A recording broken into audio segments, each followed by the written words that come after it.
Bonjour! Il y a un sujet que j'aimerais explorer avec vous aujourd'hui, les langues qui n'existent pas vraiment mais qui pourtant résonnent profondément pour certaines personnes. Nous allons parler de langues fictives, de langues inventées, de glossolalie et du lien que tout cela peut avoir avec l'alter-humanité. Peut-être en avez-vous déjà entendu parler, peut-être en parlez-vous vous-même dans vos rêves, vos souvenirs ou vos créations. Pour ma part, depuis que je suis petite, il y a une langue qui me vient naturellement. Elle sort toute seule, sans que j'y pense vraiment. Elle n'a pas de grammaire, pas de vocabulaire précis, pas de dictionnaire caché dans ma tête. Mais elle revient toujours avec les mêmes sonorités. Une langue rude, gutturale, consonnatique.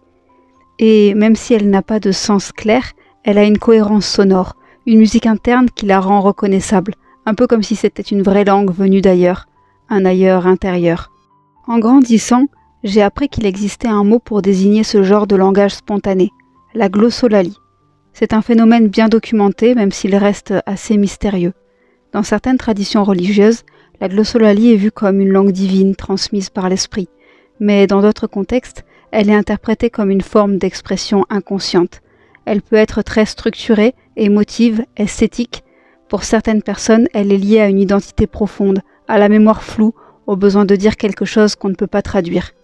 Mais alors, quel lien entre cette langue et l'alter-humanité ? Eh bien, pour moi, d'une certaine façon, cette langue est liée à mon fictotype. Peut-être qu'elle n'a aucun lien objectif avec lui, mais dans mon ressenti, elle est comme une trace, un écho. C'est comme si elle appartenait à un monde que j'ai connu, et même si je ne me rappelle pas vraiment du vocabulaire, c'est comme une langue qui viendrait d'un ailleurs vécu, mais qui reste inaccessible. Elle est présente en moi depuis toujours. Alors, j'ai fini par faire le lien avec mon fictotype, d'autant plus que, même si le thème des langues n'est pas abordé dans le jeu duquel il provient, le pays où il a grandi est un pays rude, et l'on pourrait parfaitement imaginer ses habitants parler ce genre de langue aux consonances dures. Évidemment, ce n'est pas quelque chose d'officiel. Je ne prétends pas que ce soit la vraie langue parlée par les personnages du jeu, et si quelqu'un l'imagine complètement différente, il n'y a absolument aucun problème.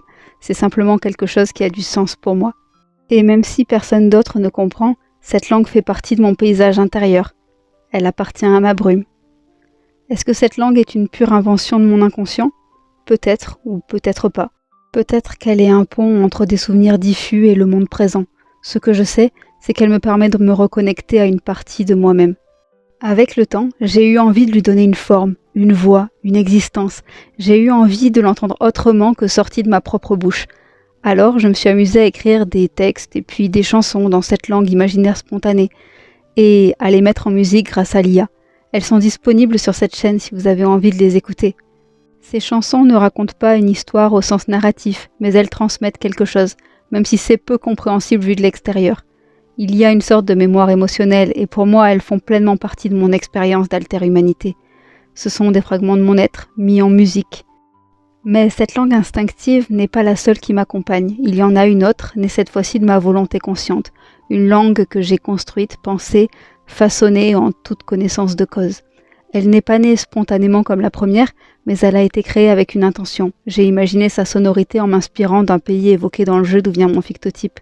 Ce n'est donc pas une langue naturelle pour moi, mais elle a tout de même du sens. Elle m'aide à donner corps à des émotions, à des fragments d'univers, à ce monde intérieur flou que je ressens. Entre la langue qui m'habite depuis toujours et celle que j'ai créée, j'ai fini par trouver une manière de faire dialoguer ces deux parts de moi. L'instinctive, la viscérale, celle qui jaillit sans prévenir, et l'inventée, façonnée comme une offrande à cet ailleurs qui m'appelle. Et quand elles se mêlent, c'est un peu comme si deux mondes se rencontraient, deux mémoires, deux vérités.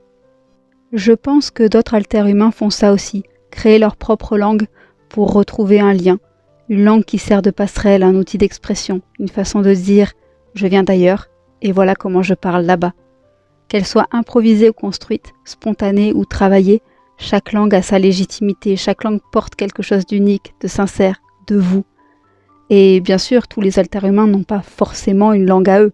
Je sais même pas si c'est quelque chose qui est très répandu et honnêtement, je n'ai jamais encore rencontré aucun fiction-kin qui m'ait parlé de ce genre de choses.